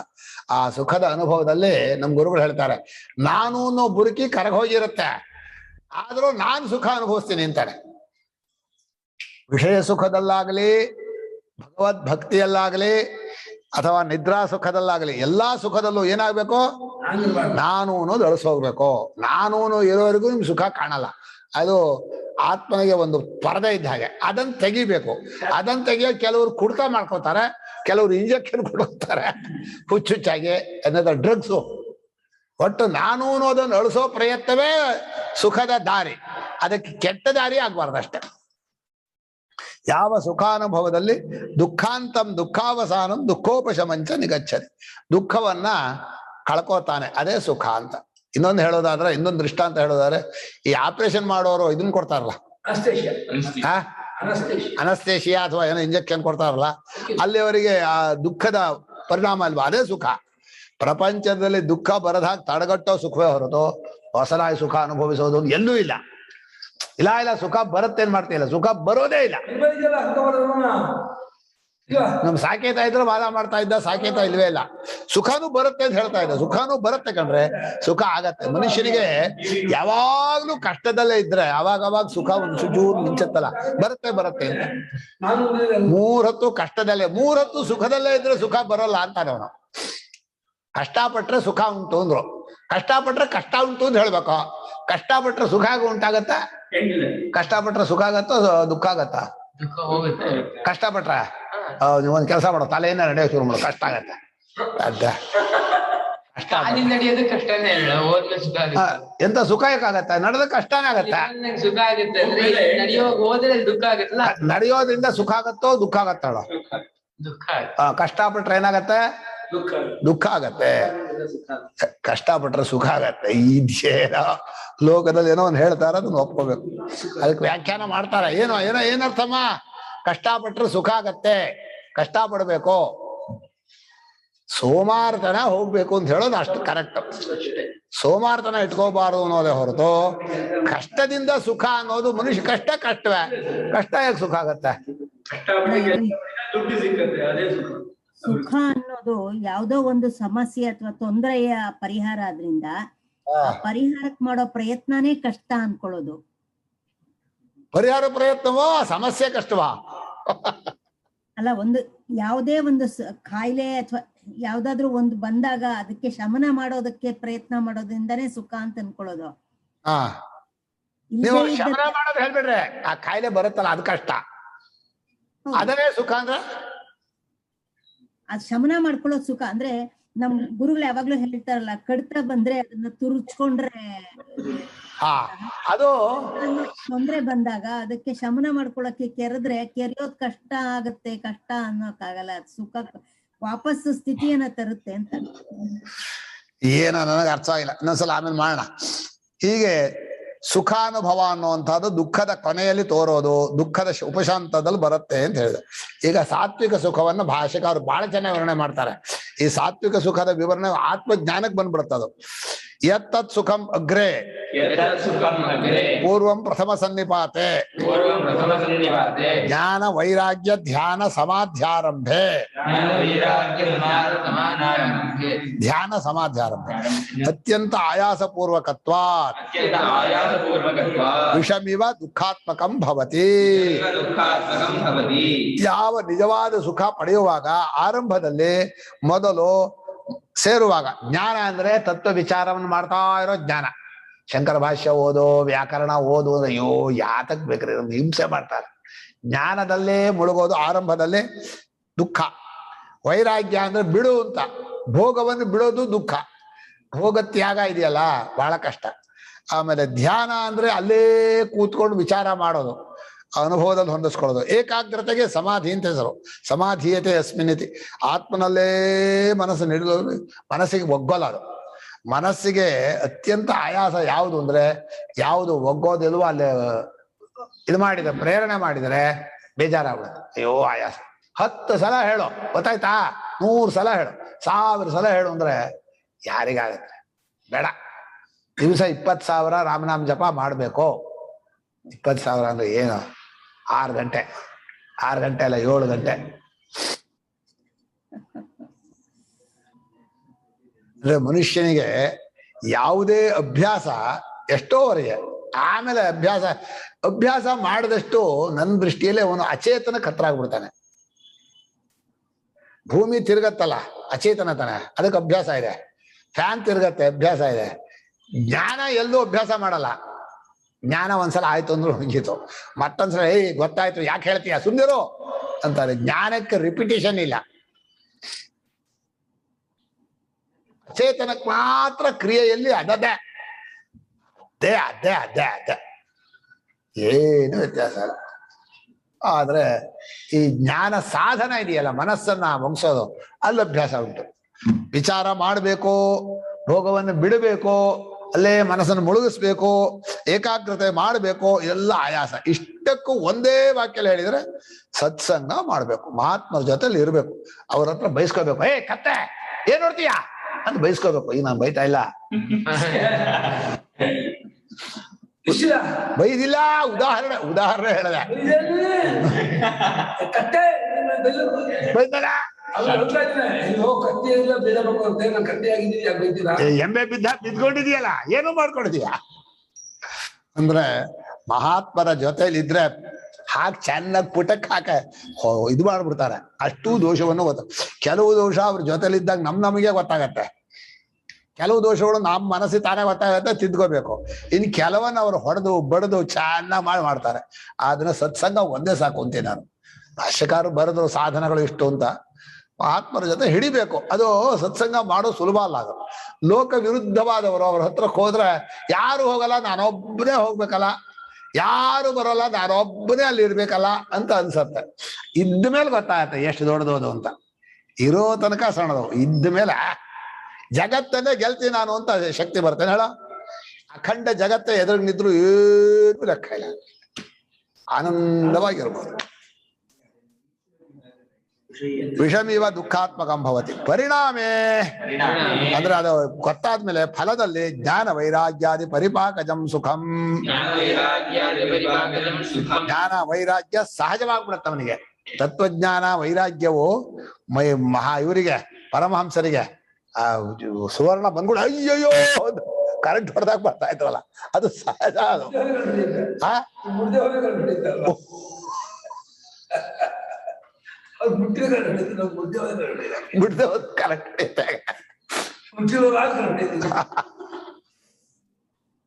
ಹೀಗೆ ಜ್ಞಾನ ವೈರಾಗ್ಯದ ಪರಿಪಾಕ. ಇದರಲ್ಲಿ ಕೆಲವು ಏನಾಗುತ್ತೆ ಅಂದ್ರೆ ಪ್ರತಿಪಕ್ಷ ಭಾವನೆಯನ್ನು ಬರೋದು ಬೇರೆ, ಅಭ್ಯಾಸದಿಂದ ಮುಳುಗಿ ಬರೋದು ಬೇರೆ. ಇದು ಅಭ್ಯಾಸದಿಂದ ಮುಳುಗಿ ಅದರ ಪರಿಪಾಕವಾಗಿ ಚಿತ್ತ ಶುದ್ಧಿ ಆಗಿ ಆಗ್ತಾ ಆಗ್ತಾ ಆ ಸುಖ, ಆತ್ಮನ ಸ್ವರೂಪದ ಸುಖ ಮನಸ್ಸಲ್ಲಿ ಬರ್ತಾ ಇರತ್ತೆ. ಏನ್ ಆನಂದ! ಭಗವಂತ ತನ್ನ ಮಹಿಮೆಯನ್ನ ವಿಭೂತಿಯನ್ನು ಏನ್ ತರಹ ತೋರಿಸ್ತಾನೆ, ಎಷ್ಟು ಚೆನ್ನಾಗಿ ತೋರಿಸ್ತಾನೆ. ಎಲ್ಲೆಲ್ಲ ಇರೋರನ್ನು ಜೋಡಿಸ್ಬಿಡ್ತಾನೆ. ಏನು ಅರ್ಥವಾಗದೆ ಇರೋದೆಲ್ಲ ಆಗತ್ತೆ. ಹೋಯ್ ತೆಗಿ ಹೇಳ್ತೀನಿ ಎಲ್ಲ ಮುಳುಗೋಗ್ಲಿ. ಹೀಗೆ ಅಮೃತೋಪಮ್ ತತ್ ಸುಖಂ ಸಾತ್ವಿಕಂ ಪ್ರೋಕ್ತಂ ವಿದ್ವದ್ಭಿ. ಈ ಸುಖವನ್ನ ಸಾತ್ವಿಕ ಸುಖ ಅಂತಾರೆ. ಅಂತಃಕರಣ ತಿಳಿಯಾಗ್ತಾ ತಿಳಿಯಾಗ್ತಾ ಒಳಗಿಂದ ಸುಖ ಬರುತ್ತಲ್ಲ, ಅದು ಸಾತ್ವಿಕ ಸುಖ. ತೈತ್ರಿಯದಲ್ಲೂ ಬರೆದಿದ್ದಾರೆ. ಸಾಧನ ಸುಖ ಅಂತೀವಿ ನಾವು. ಪುಣ್ಯ ಲಾಸ್ ಮಾಡ್ಕೊಂಡು ಸುಖ ಭೋಗ ಸುಖ. ಹಿಂದೆ ಪುಣ್ಯ ಮಾಡಿದ್ರೆ, ಈಗ ಪ್ರಯತ್ನದಿಂದ ಮಾಡಿದ ಸುಖ ಎಂಥದ್ದು ಇಲ್ಲ, ಪ್ರಯತ್ನಕ್ಕೆ ಸುಖವೂ ಇಲ್ಲ, ಎಂಥದ್ದು ಇಲ್ಲ. ನಾವು ಚೆನ್ನಾಗಿದೆ ಅಂತ ಹೇಳಿ ಕಟ್ಕೊಂಡ್ರೆ ಆಮೇಲೆ ಗೊತ್ತಾಗತ್ತೆ ತುಂಬಾ ದಿವಸ ಆದ್ಮೇಲೆ ಏನಪ್ಪ ಕಟ್ಕೊಂಡಿದ್ದೇನು. ಕಟ್ಕೊಳ್ರಿ ಗೊತ್ತಾಗತ್ತೆ.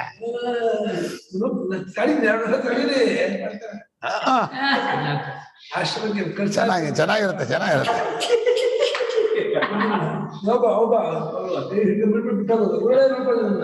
ತತ್ಸುಖಂ ಸಾತ್ವಿಕಂ ಪ್ರೋಕ್ತಂ ವಿದ್ವದ್ಭಿ ಆತ್ಮಬುದ್ಧಿ ಪ್ರಸಾದಜಂ. ಇಲ್ಲಿ ಆತ್ಮಬುದ್ಧಿ ಪ್ರಸಾದಜಂ 3 ಅರ್ಥವನ್ನು ಬರ್ದಿದ್ದಾರೆ. ಸರಳ ಅರ್ಥ ತಗೊಂಬೋಣ. ಆತ್ಮನಃ ಬುದ್ಧಿ ಆತ್ಮಬುದ್ಧಿ. ಆತ್ಮಬುದ್ಧೇ ಪ್ರಸಾದ ನೈರ್ಮಲ್ಯಂ ಸಲಿಲಸ್ಯೇವ ಸ್ವಚ್ಛತಾ. ನೀರು ಸ್ವಭಾವದಿಂದ ಸ್ವಚ್ಛವೇ. ಆ ಮಣ್ಣೋ ಸಗಣಿನೋ ಅಥವಾ ಏನಾದ್ರೂ ಕೊಳೆ ಆಗದ್ರೆ ನೀರು ಕೊಳೆಯಾಗಿ ಕಾಣುತ್ತೆ. ನೀರೇನು ಕೊಳೆಯಲ್ಲ ಯಾವಾಗಲೂ. ಆದ್ರೆ ತಾನಾಗ ತಿಳಿಯಾಗ್ತಾ ಹೋಗುತ್ತಲ್ಲ, ಹಾಗೆ ಅಂತಃಕರಣ ಹೊರಗಿನ ವಿಷಯಗಳಿಂದ ಭೋಗಗಳಿಂದ ಕೆಟ್ಟಿರುತ್ತೆ. ಅದೆಲ್ಲ ಕಡಿಮೆ ಮಾಡಿ ಮಾಡಿ ಮಾಡಿ ಮಾಡಿ ಬೇರೆ ತಾನೇ ತಿಳಿಯ ನೈರ್ಮಲ್ಯವನ್ನು ಬರುತ್ತೆ. ಆಗ ಅಂತಃಕರಣದಲ್ಲಿ ಸ್ವರೂಪದ ಒಂದು ಆನಂದ ಬರುತ್ತೆ. ತತಃ ಜಾತಂ ಆತ್ಮಬುದ್ಧಿ ಪ್ರಸಾದಜಂ. ಅಂಥ ಬುದ್ಧಿ, ನಿರ್ಮಲವಾದ ಬುದ್ಧಿಯಲ್ಲಿ ಆತ್ಮನ ಸ್ವರೂಪದ ಆನಂದ ಮಿಂಚ್ತಾ ಇರುತ್ತೆ, ಹೊಳಿತಾ ಇರುತ್ತೆ. ಫಳ ಫಳ ಏನ್ ಆನಂದ! ಸ್ವರೂಪ ಆನಂದ. ಆತ್ಮ ವಿಷಯವ ಆತ್ಮಾನಲಂಬನಾವ ಬುದ್ಧಿ. ಆತ್ಮಬುದ್ಧಿ ಈ ಮೊದಲು ತನ್ನ ಬುದ್ಧಿ ಅಂತ ಹೇಳಿದ್ರು ಲೋಕದ ಅರ್ಥದಲ್ಲಿ. ಈಗ ಆತ್ಮ ಅಂದ್ರೆ ಪರಮಾತ್ಮ ಅಂತ ಇಟ್ಕೊಂಡು ಪರಮಾತ್ಮನ ಕಡೆಗೇ ಇರೋ ಬುದ್ಧಿ. ಆತ್ಮನನ್ನೇ ವಿಷಯ, ಎಲ್ಲೆಲ್ಲೂ ಆತ್ಮನನ್ನೇ ನೋಡ್ತಾರೆ, ಯಾವಾಗ್ಲೂ ಪರಮಾತ್ಮನ್ನೇ ನೋಡ್ತಾರೆ. ಅಂಥ ಬುದ್ಧಿ ಆನಂದ ಅಯ್ಯೋ ಲೋಕದಲ್ಲಿ ಯಾರಿಗೂ ಸಿಗಲ್ಲ. ಅಥವಾ ಆತ್ಮಾವಲಂಬನ, ಆತ್ಮ ಕೈ ಹಿಡ್ಕೊಂಡಿದ್ದಾನೆ ಪರಮಾತ್ಮ, ಪರಮಾತ್ಮನ ಹಿಡ್ಕೊಂಡಿರುವಂತಹ ಬುದ್ಧಿ. ಎಲ್ಲಿ ಹೋದ್ರೂ ಪರಮಾತ್ಮನ ಹಿಡ್ಕೊಳ್ಳೋದು. ಅಂಥ ಬುದ್ಧಿಗೆ ಆ ಪರಮಾತ್ಮನ ಪ್ರಸಾದ ಅನುಗ್ರಹದಿಂದ ಒಂದು ಆನಂದ ಬರುತ್ತೆ. ಅಲ್ಲ ರಂಗನಾಥ ಸ್ವಾಮಿ ಅಲ್ಲ, ಪರಮಾತ್ಮ ಅಂದ್ರೆ ವೇದಾಂತಲ್ಲಿ ಹೇಳಿದ್ರು ಪರಮಾತ್ಮ. ಅದೇ ಪರಮಾತ್ಮ ಅವತಾರ, ಅದೇ ಪರಮಾತ್ಮಂದ ಸಗುಣ ರೂಪ. ಅದು ಒಂದೇ ನಾನ ಅದು ಅದು ಇದು ಇದು ಪ್ರಕರ್ಷಾತ್ವ ಪರಮಾತ್ಮನ ಮಹಿಮೆಯನ್ನ ವಿಭೂತಿಯನ್ನ ಸ್ವರೂಪವನ್ನು ನೋಡಿ ಅವನ ದಾರಿಯಲ್ಲಿದ್ದು ಅವನಿಗೆ ಶರಣಾಗತನಾಗಿ ಅವನ ಪ್ರಸಾದದಿಂದ ಹೆಚ್ಚುಗಾರಿಕೆ ಆದಷ್ಟು ಬುದ್ಧಿಯಲ್ಲಿ ಆನಂದ ಜಾಸ್ತಿ. ಇಲ್ಲಿ ಭಕ್ತಿ ಮಾರ್ಗ ಇದೆಯಲ್ಲ, ಇದು ಬಹಳ ಸುಲಭ. ಹೋಗ್ತಾನೂ ಆನಂದ, ಮುಟ್ಟಿದ ಮೇಲೂ ಆನಂದ. ಬರೀ ಇದರಲ್ಲಿ ಕ್ಲೇಶೋಧಿಕತರಸ್ತೇಷ ಅಲ್ಲಿ ವಿಶ್ವರೂಪೋಪಾಸನೆಯಲ್ಲಿ ನಾನು ಕರ್ಕೊಂಡು ಹೋಗ್ತೀನಿ ಅಂದ್ಬಿಟ್ಟೆ ಭಗವಂತ. ನಿಧಾನ ಆಗಿರ್ಬೋದು, ನಿಧಾನಕ್ಕಾಗ್ಲಿ ಜ್ಞಾನ, ಈಗಲೇ ಬೇಡ ಅನ್ಸೋದು ಯಾಕೆ? ಅಷ್ಟೇ.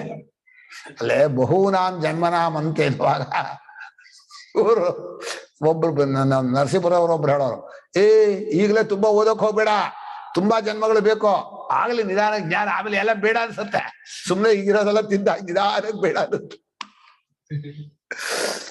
ತಸ್ಮಾತ್ ಸಾತ್ವಿಕಂತ ಪರಮಾತ್ಮನ ಅವಲಂಬನೆಯಿಂದ, ಪರಮಾತ್ಮನ ಪ್ರೇಮದಿಂದ, ಅವನ ಜ್ಞಾನದಿಂದ ಯಾವ ಬರುತ್ತೋ ಅದು ಸಾತ್ವಿಕ ಸುಖ ಅನ್ನೋದು ಪರಮ ಸುಖ. ಅದು ಇನ್ನು ಅಂತಃಕರಣವನ್ನ ಸಾಧನದಿಂದ ಶುದ್ಧಿ ಮಾಡಿದರೆ ಆತ್ಮಬುದ್ಧಿ ಪ್ರಸಾದ, ತನ್ನ ಬುದ್ಧಿ ಇಷ್ಟ ಆಯ್ತು.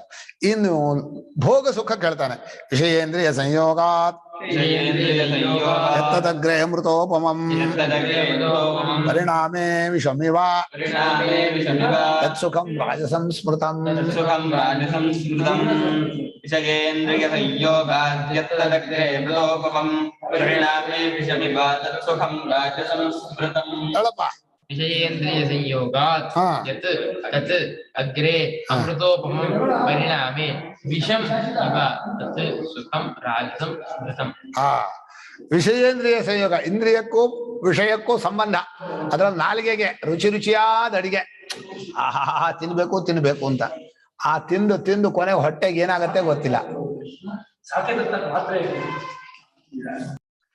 ವಿಷಯೇಂದ್ರಿಯಗಳ ಸಂಯೋಗ ಅನ್ನೋಕ್ಕೆ ಹೆಸರು ಭೋಗ ಅಂತ. ಇದರಲ್ಲಿ ಅತ್ಯಂತ ಬಹಳ ಬಂಧಕರವಾದ ಭೋಗ ಸ್ತ್ರೀ ಸುಖ, ಪುರುಷ ಸುಖ. ಅದನ್ನು ಬಿಟ್ರೆ ನಾಲಿಗೆ ಸುಖವೂ ಅಷ್ಟೇ, ಕಣ್ಣಿನ ಸುಖವೂ ಅಷ್ಟೇ, ಕಿವಿ ಸುಖವೂ ಅಷ್ಟೇ, ಎಲ್ಲ ವಿಷಯೇಂದ್ರಿಯ ಸಂಯೋಗ. ಅದಕ್ಕೆ ನಾವು ಹೇಳೋದು ಸಂಗೀತ ರಾಗದಿಂದ ಅಲ್ಲ ಸಂತೋಷ ಪಡೋದು, ಸಂಗೀತ ರಾಗದಿಂದ ಕೂಡಿದ ಸಾಹಿತ್ಯದ ಅರ್ಥದಲ್ಲಿ ಮುಳುಗಿದ ಭಕ್ತಿಯಿಂದ ಸಂತೋಷ ಪಡಬೇಕು.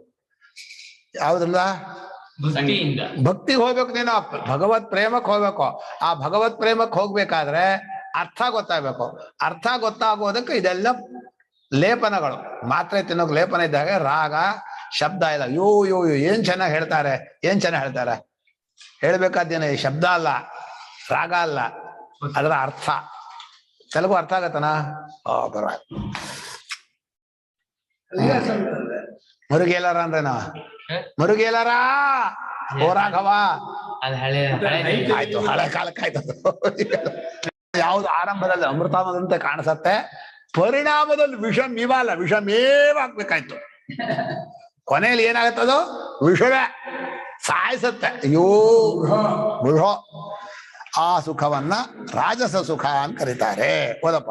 ವಿಷೇಂದ್ರಿಯ ಸಂಯೋಗಾತ್ ಜಾಯತೆ ಯತ್ ಸುಖಂ ತತ್ ಸುಖಂ ಅಗ್ರೆ ಪ್ರಥಮ ಕ್ಷಣೆ ಅಮೃತೋಪಮಂ ಅಮೃತ ಸಮಂ ಪರಿಣಾಮೇ ವಿಷಮಿವ. ಬಾಲ ವೀರ್ಯ ರೂಪ ಪ್ರಜ್ಞಾ ಮೇಧ ಧನ ಉತ್ಸಾಹ ಹಾನಿ ಹೇತುತ್ವ.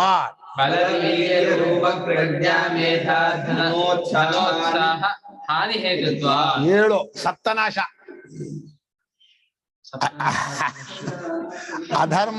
ಅಧರ್ಮ ತಜ್ಜನಿತ ನರಕಾದಿ ಹೇತುತ್ವಾಚ್ಚ. ಇನ್ನೆರಡು ಸೇರಿಸಿದ್ರು, 9 ಆಯ್ತು.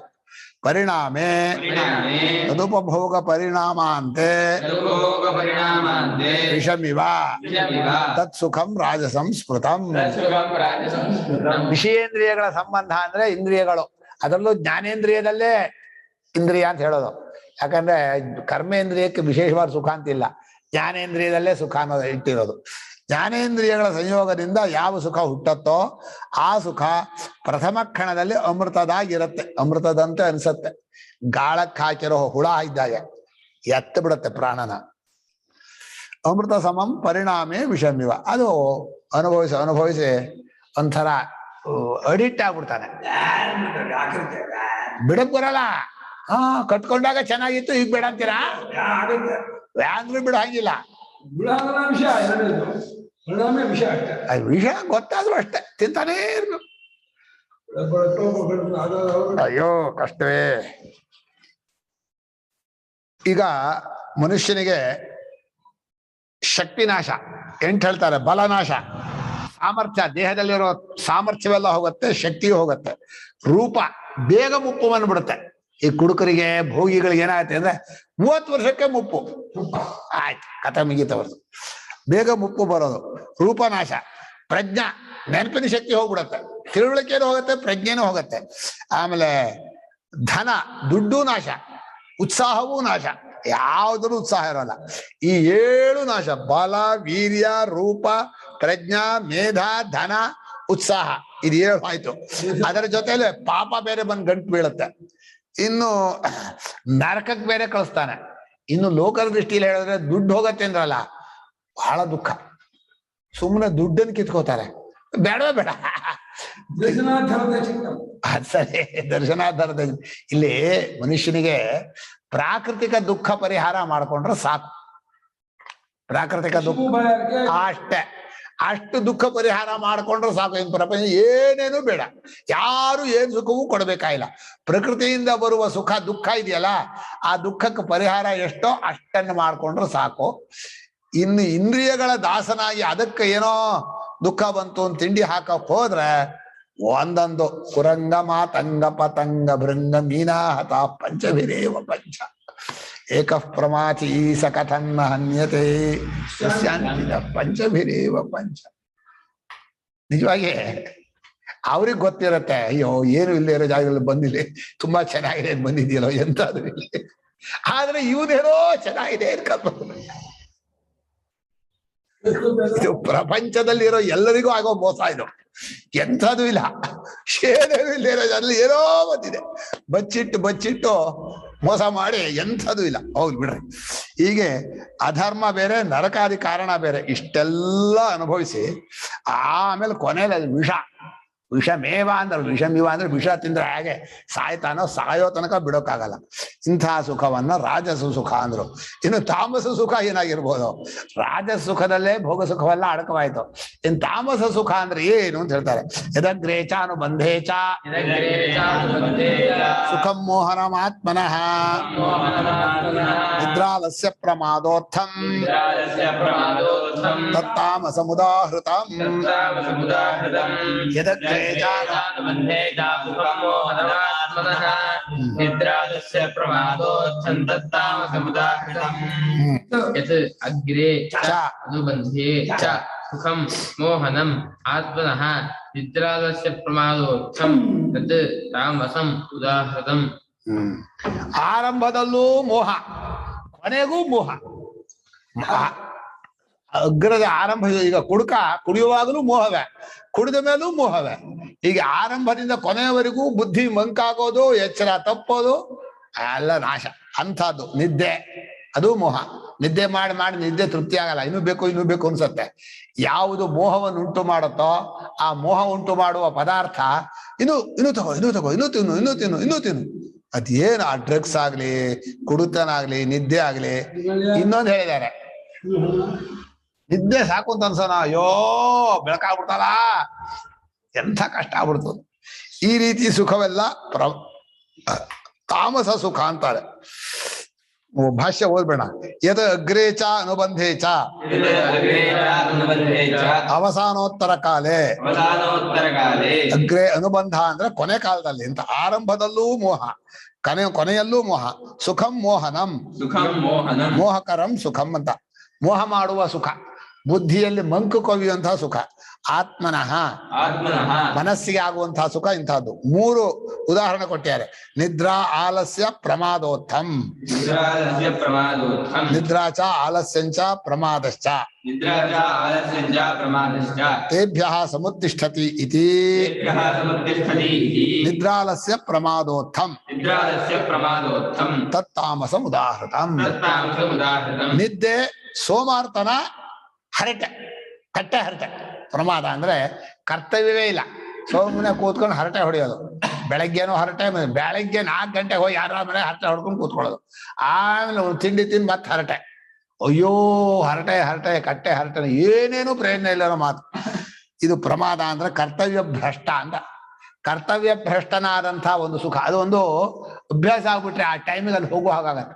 ನಮ್ಮೂರಲ್ಲಿ ಇದಕ್ಕೆ ಹೋಗ್ತಾರಲ್ಲ, ಕೇಶವ ದೇವಸ್ಥಾನ ಕಟ್ಟೆ ಹರಟೆ ಅಂತಲೇ ಹೋಗೋದು. ಅದಕ್ಕೆ ಹೋಗ್ಬೇಕು, ದಿವಸ ಅಭ್ಯಾಸ ಆಗ್ಬಿಟ್ರೆ ಯಾಕೋ ಇವತ್ತು ಬರ್ಲೇ ಇಲ್ಲ ಯಾರೋ, ಯಾಕೋ ಯಾರೋ ಕೆಟ್ಟವ್ರು ಯಾರೋ ತಪ್ಪಿಸ್ಕೊಡ್ಯಾರೆ, ಹಿಡ್ಕೊಳ್ರ ಅವ್ರನ್ನ ಕರೆದು ಅದು ಹೊಟ್ಟಲ್ಲಿ ಕಟ್ಟೆ ಹರಟೆ ಜನ ಸೇರ್ಬೇಕು. ಏನೇನು ವಿಷಯ ಇರಲ್ಲ, ಅದು ಕೇಳಿದ್ರೇನೆ ಮನಸ್ಸಿಗೆ ಬೇಜಾರಾಗ್ತಾ ಇರತ್ತೆ. ಆದ್ರೂ ಕೂತ್ಕೊಳ್ಳಲ್ಲ ಅಂತ ಅವ್ರಿಗೆ ಬೇಜಾರು. ಇವನೇನು ಮನುಷ್ಯನ ಕಟ್ಟೆ ಹರಟೆನ ಹೊಡೆಯಲ್ಲ. ನಮ್ಮರೊಬ್ರು ಇವನು ಇಸ್ಪಿಟ್ ಆಟನೇ ಬರಲ್ಲ, ಇವನೆಂತ ಮನುಷ್ಯ ಒಂದು ಇಸ್ಪಿಟ್ ಇಲ್ಲ ಅಂದ್ರೆ ಕೆಟ್ಟ ಚಟ ಇಲ್ಲದೆ ಹೋದ್ರು ಮನುಷ್ಯನೇ ಅಲ್ಲ ಅಂತ. ಏನೋ ಒಂದು ಮನುಷ್ಯನೇ ಮಾಡ್ಕೋಬೇಕು. ಈ ರೀತಿ ನಿದ್ದೆಯಲ್ಲೋ ಸೋಮಾರ್ತನದಲ್ಲೋ ಆಲಸ್ಯದಲ್ಲೋ ಒಂದು ಸುಖ ಬರುತ್ತೆ. ಆ ಸುಖವೆಲ್ಲ ತಾಮಸ ಸುಖ. ಅದು ಆರಂಭದಲ್ಲೂ ಮೋಹವೇ, ಕೊನೆಯಲ್ಲೂ ಮೋಹವೇ. ಹೀಗೆ 3 ತರಹ ಸುಖವನ್ನು ಹೇಳಿ ಇಲ್ಲಿಗೆ ಸುಖದ ಸಮಾಪ್ತಿ ಆಯಿತು. ಈಗ ಅಥ ಇದಾನೀಂ ಪ್ರಕರಣ ಉಪಸಂಹಾರಾರ್ಥ ಶ್ಲೋಕ ಆರಭ್ಯತೆ. ಪ್ರಕರಣೋಪಸಂಹಾರಾರ್ಥ ಶ್ಲೋಕ ಆರಭ್ಯತೆ.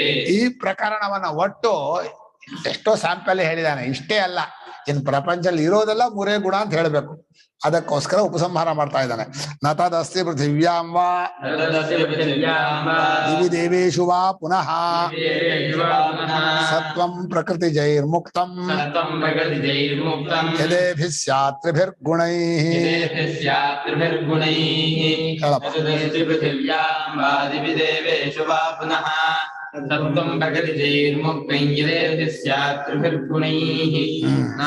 ಈ ಭೂಮಿಯಲ್ಲಾಗ್ಲಿ, ದೇವಲೋಕಕ್ಕೆ ಹೋಗ್ಲಿ, ಪಾತಾಳಕ್ಕೆ ಹೋಗ್ಲಿ, ಪುನಃ ಸತ್ವಂ ಪ್ರಕೃತಿ ಮುಕ್ತಂ ಯತ್ ಏಭಿಃ ಸ್ಯಾತ್ ತ್ರಿಭಿಃ ಗುಣೈಃ. ಸತ್ವಂ ಅಂದ್ರೆ ಪ್ರಾಣಿ ಅಂತ ಅರ್ಥ ಅಲ್ವಾ? ಹೌದು. ಸತ್ವಮನ ಇವರು ಬರೀ ಪ್ರಾಣಿಜಾತವನ್ನು ಕನ್ನಡದಲ್ಲಿ ಬರ್ತಾರೆ. ಸತ್ವಂ ಪ್ರಾಣಿಜಾತ. ಭೂಮಿಯಲ್ಲಾಗ್ಲಿ, ದೇವಲೋಕದಲ್ಲಾಗ್ಲಿ, ಎಲ್ಲೇ ಆಗ್ಲಿ ಈ 3 ಗುಣವಿಲ್ಲದೆ ಇರೋ ಪ್ರಾಣಿ ಯಾವುದೂ ಇಲ್ಲ. ಇದು ಕೆಲವರು ಪರ್ಮನೆಂಟ್ ಸಾತ್ವಿಕರು, ಕೆಲವರು ಪರ್ಮನೆಂಟ್ ರಾಜಸರು, ಕೆಲವರು ಪರ್ಮನೆಂಟ್ ತಾಮಸರು, ಇನ್ನು ಕೆಲವರು ಟೆಂಪ್ರರಿ ಸಾತ್ವಿಕರು, ಟೆಂಪ್ರರಿ ರಾಜಸರು, ಟೆಂಪ್ರರಿ ತಾಮಸರು. ಅಂದ್ರೆ ಆ ಕಾಲಕ್ಕೆ ಹಾಗಿರ್ತಾರೆ. ಅಂದ್ರೆ ಮನುಷ್ಯನಿಗೆ ಪ್ರಸಂಗದಿಂದ 3 ಗುಣಗಳು ಬರಬಹುದು, ಆದ್ರೆ ಅದೇ ಗುಣ ಒತ್ತಿ ಒತ್ತಿ ಒತ್ತಿ ಒತ್ತಿ ಮುಖದಲ್ಲೆಲ್ಲ ಅದೇ ಗುಣ. ಹೆಂಡು ಕುಡುಕರ ಮುಖ, ಇಂಥ ಸುಳ್ಳು ಹೇಳೋರ ಮುಖ, ಹಿಂಸೆ ಮಾಡೋರ್ ಮುಖ ಅಂತ ನಮ್ಮ ವೇದದಲ್ಲಿ ಹೇಳ್ತಾರೆ. ಅಘಶಕಂಸ ಅಂತ ಪಾಪವನ್ನು ಹೇಳುವ ಮುಖ. ಪಾಪ ಮಾಡಿ ಮಾಡಿ ಮಾಡಿ ಮುಖದಲ್ಲಿ ಇದ್ದು ಬಿಡತ್ತೆ. ಆ ಮುಖ ನೋಡಿದ್ರೆ ಪಾಪಿಷ್ಟ ಅಂತ ಗೊತ್ತಾಗುತ್ತೆ. ಹೀಗೆ ಮನುಷ್ಯನಿಗೆ ಪರ್ಮನೆಂಟ್ ಆಗಿ ಇವರು ಸಾತ್ವಿಕರು, ಇವರು ನೋಡಿದ್ರೆ ಹೀಗೆ ಅನ್ಸತ್ತಪ್ಪ ಅದೇ ಹಾಗೆ ಇರ್ತಾರೆ. ನಮ್ಮಲ್ಲಿ ಹೇಳ್ಬಾರ್ದು. ನಾನು ನಮ್ಮ ಸ್ನೇಹಿತರು ಇಬ್ರು ಹೋಗ್ತಾ ಇದ್ವಿ, ನಾನು ಮುಖ ನೋಡಿ ಸಾಬ್ರು ಅಂತ ಹೇಳ್ಬಹುದು ಅಂದ್ಬಿಟ್ಟೆ. ಅವನು ಒಪ್ಲಿಲ್ಲ. ಅದ್ಯಾಗತ್ತೆ ಮುಖ ನೋಡಿ ಸಾಬ್ರು ಆಗತ್ತೆ? ಇಲ್ಲ ಕಣೋ, ಮುಖದಲ್ಲಿ ಇರುತ್ತೆ. ಆ ದನ ತಿನ್ನೋ ಮುಖ, ಮಾಂಸ ತಿನ್ನೋ ಮುಖ, ಆ ಕ್ರೌರ್ಯ ಇರುತ್ತೆ ಎಂದೆ ನಾನು, ಮುಖದಲ್ಲೇ ಇರುತ್ತೆ. ಆಮೇಲೆ 4-5 ದಿವಸ ಆಯ್ತು, ಒಂದು 5-6 ಜನ ಕೇಳಿದ್ದಾನೆ, ನೀವು ಸಾಬ್ರ ಅಂತ. ಅವ್ರು ಹೂ ಕೂಡ ಅಯ್ಯೋ ನಿಜ, ಮುಖ ಹೇಳುತ್ತೆ, ಆ ಮುಖದಲ್ಲಿ ಇರುತ್ತೆ ಅಂತ. ಹಾಗೆ ಸಾತ್ವಿಕ ಗುಣ ಮನುಷ್ಯ ಮುಖ ನೋಡಿದ ಕೂಡಲೇ ಗೊತ್ತಾಗುತ್ತೆ ಅದು ರಾಜಸ ಗುಣವೋ ಅದು ಆ ಗೆರೆಗಳಿದೆಯಲ್ಲ, ಅದು ಆ ಭಾವ ಬಂದು ಬಂದು ಬಂದು ಬಂದು ಅದು ಪರ್ಮನೆಂಟ್ ಆಗ್ಬಿಡುತ್ತೆ. ಸಿಟ್ಟು ಮಾಡಿ ಮಾಡಿ ಮಾಡಿ ಮುಖವೇ ಸಿಟ್ಟು. ಆ ನಗನಗ್ತಾ ಮುಖದಲ್ಲಿ ಏನು ಇಲ್ಲವರು ನಗನಗ್ತಾ ಇರ್ತಾರೆ. ಯಾವಾಗ್ಲೂ ಜೋಗರಿಸ್ಕೊಂಡು ಅಳ್ತಾ ಅಳು ಮುಖ. ಹೀಗೆ ಸತ್ವ ರಜಾ ತಮಸ್ಸು ಅನ್ನೋ 3 ಗುಣ ಮನುಷ್ಯನಲ್ಲಿ ಯಾವಾಗ್ಲೂ ಇರುತ್ತೆ. ಇನ್ನು ಕೆಲವರಿಗೆ ಟೆಂಪ್ರರಿ ಬರುತ್ತೆ. ಈ ಟೆಂಪ್ರರಿ ಬರೋರು ಕೆಲವರು ಅವರಾಗೆ ತಗೋತಾರೆ. ಅಂದ್ರೆ ಸಾತ್ವಿಕ ಗುಣವನ್ನ ಆ ಕಾಲಕ್ಕೆ ತಗೋತಾರೆ, ರಾಜಸ ಗುಣವನ್ನ ಆ ಕಾಲಕ್ಕೆ ತಗೋತಾರೆ. ಹೀಗೆ ಗುಣಗಳು ಈ ಪ್ರಪಂಚದಲ್ಲಿ ಎಲ್ಲರಲ್ಲೂ ಇದ್ದೇ ಇರುತ್ತೆ. ಯಾರೊಬ್ರು ಈ ಗುಣವನ್ನು ಮೀರೋಕ್ ಸಾಧ್ಯ ಇಲ್ಲ ಅಂತ ಹೇಳಿ ಒಂದು ವ್ಯಾವಹಾರಿಕ ಸ್ಟೇಟ್ಮೆಂಟ್ ಮುಗಿಸ್ಬಿಡ್ತಾರೆ, ಮುಗಿತು. ನ ತದಸ್ತಿ ತತ್ ನಾಸ್ತಿ, ತದಸ್ತಿ ತದ್ ನಾಸ್ತಿ. ಅದಿಲ್ಲ, ಯಾವುದಿಲ್ಲ. ಈ ಮೂರು ಗುಣಗಳಿಂದ ಬಿಡುಗಡೆ ಹೊಂದಿದ ಒಂದೇ ಒಂದು ಪ್ರಾಣಿನೂ ಇಲ್ಲ ಅಂದ. ಪೃಥಿವ್ಯಾಂ ವಾ ಮನುಷ್ಯಾದಿಶು ದಿವಿ ದಿವೇಶು ಅನಿಲ್ವಾ ಸತ್ವಂ ಪ್ರಾಣಿಜಾತಂ ಅನ್ಯದ್ವಾ ಅಪ್ರಾಣಿ. ಮನುಷ್ಯಾದಿ ಪ್ರಾಣಿಗಳಲ್ಲಿ ಅಂಥ ಒಂದು ಪ್ರಾಣಿ ಯಾವುದೂ ಇಲ್ಲ. ಅಥವಾ ಅಚೇತನ ವಸ್ತುವು ನಿಮಗೆ ಸತ್ವಗುಣ ರಜೋಗುಣ ತಮೋಗುಣ ಅಂತ ಅನ್ಸುತ್ತೆ. ಅದನ್ನ ನೋಡಿದಾಗ ನಿಮಗೆ ಮನಸ್ಸಲ್ಲಿ ಸತ್ವಗುಣ ಬಂದ್ರೆ ಆ ವಸ್ತು ಸತ್ವಗುಣ, ಅದನ್ನ ನೋಡಿದಾಗ ನಿಮ್ಗೆ ರಜೋಗುಣ ಬಂದ್ರೆ ನೀವು ಆ ವಸ್ತುವನ್ನು ರಜೋಗುಣ ಅಂತ. ಅಯ್ಯೋ ಇದು ನೋಡೋಕ್ಕಾಗಲ್ಲ ಅಂತಂದ್ರೆ ತಮೋಗುಣ. ಹೀಗೆ ವಸ್ತುವಿಗೆ ಆರೋಪ ನಮ್ಮ ಮನಸ್ಸಿನ ಭಾವದಿಂದ ಅದರಲ್ಲಿದೆ ಅಂತ ಆರೋಪ ಮಾಡೋದು ಪ್ರಾಣಿ. ದಿವಿ ದೇವೇಶು ವಾ ಪುನಃ ಸತ್ವಂ ಪ್ರಕೃತಿಜೈಃ ಪ್ರಕೃತಿತಃ ಜಾತೈಃ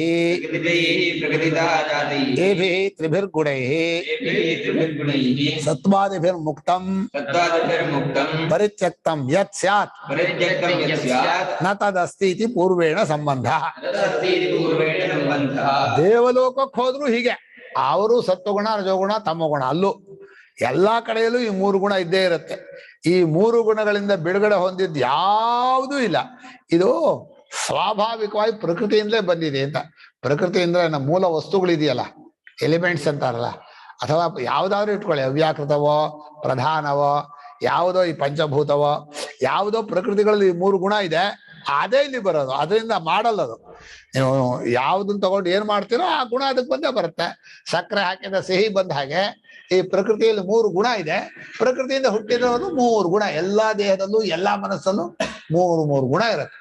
ಆದ್ರಿಂದ ಈ ಯಾರಿಗೂ ಮೂರು ಗುಣದಿಂದ ಬಿಡುಗಡೆ ಆಗೋದಿಲ್ಲ ಅಂತ ಭಗವಂತ ಒಂದು ಸ್ಟೇಟ್ಮೆಂಟ್ ಹೇಳ್ಬಿಟ್ಟೆ. ವ್ಯಾವಹಾರಿಕವಾಗಿ ಸರಿ, ಆದ್ರೆ ನಿಜವಾದ ಸ್ವರೂಪವನ್ನು ಮುಂಚೆ ಹೇಳ್ಬೇಕು. ಇದರಲ್ಲಿ ಸ್ವರೂಪ ತಿಳಿಸೋಕೋಸ್ಕರ ಸತ್ವ ಗುಣವನ್ನು ಹಿಡೀರಿ, ನೀವು ಬಾಕಿದ ಎರಡನ್ನು ಬಿಡ್ರಿ ಅಂತ ಹೇಳ್ತಾ ಇದ್ದಾನೆ. ಅಂದ್ರೆ ಆದಷ್ಟು ಸಾತ್ವ ಗುಣದಲ್ಲಿ ಇದ್ದು ಅಭ್ಯಾಸ ಮಾಡ್ಕೊಳ್ಳಿ. ಇದು ಸಾಧನವನ್ನು ಹೇಳೋ ಪ್ರಸ್ಥಾನವಾದ್ರಿಂದ ಸತ್ವಗುಣ ಪ್ರಧಾನವಾಗಿರಬೇಕು. ಸತ್ವಧೃತಿ, ಸತ್ವಜ್ಞಾನ, ಸತ್ವಕರ್ಮ, ಸಾತ್ವಿಕ ಕರ್ತೃ ಎಲ್ಲ ಸತ್ವಗುಣದ್ದೇ ಆರಿಸ್ಕೋಬೇಕು, ಬಾಕಿದೆಲ್ಲ ಬಿಡಬೇಕು. ಅದಕ್ಕೋಸ್ಕರ ಇಷ್ಟು ಹೇಳಿದ. ಸರ್ವ ಸಂಸಾರ ಆಯ್ತು. ಟೈಮ್ ಆಯ್ತಲ್ವನಾ?